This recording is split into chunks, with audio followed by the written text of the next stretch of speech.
I frequently get asked by parents around the world, so this is a common problem and question: how do I get my child to tell me how they're feeling? So I ask them, I say things like, oh, tell me how you're feeling, what's your feelings on this, how are you feeling today? And they just look at me, they maybe shrug, they say I'm fine or I don't know.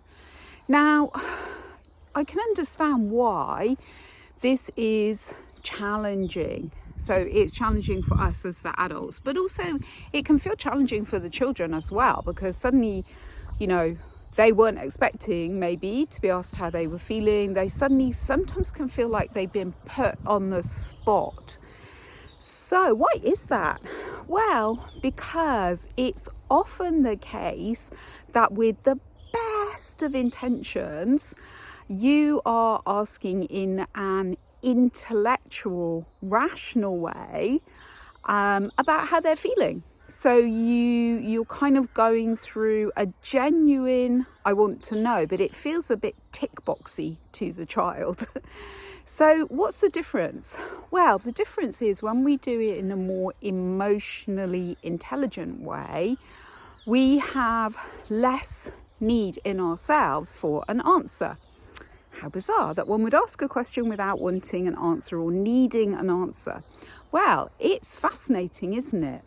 So why would we do that? Well, we would do it because the real intention behind our inquiry is only merely and highly importantly to show that we care that they may have a feeling right now. We're not at the vending machine with our pound or our dollar or whatever to put in there, or our euro or all other currencies. We're there because we care about how the vending machine might be feeling. We don't need to put our money in and get something back necessarily. That feels like such a different experience for a child.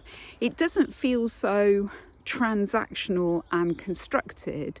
It feels very different. They will receive it energetically from you as a completely different soft energy, a compassionate energy, purely holding about them energy, not, oh, I need to ask my child this, and because I need to know something, I need to know how they're feeling. That keeps you very much in your thinking brain rather than your heart, and that's the difference that they notice. So an IQ would be, oh hi, oh so that's happened, so how's that feeling for you? And then there's an expectation of said child is now going to tell me in some way.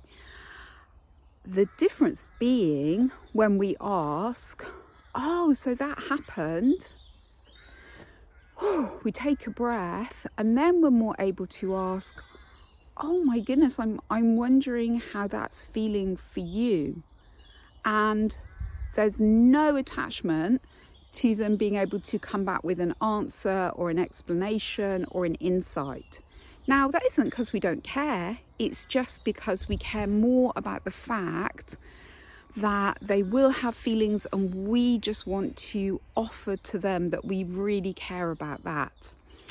Now, that is the beautiful pathway you then create gradually, slowly, for your child to feel less pressurized, so they can actually, over time, it is going to take time, feel calm enough to maybe tune into themselves and then maybe sometimes share how they really do feel, which is a beautiful, beautiful experience for them and is so supportive of their emotional and mental health. So take your time, be very compassionate to yourself on this journey and give it a go. Let me know how you get on.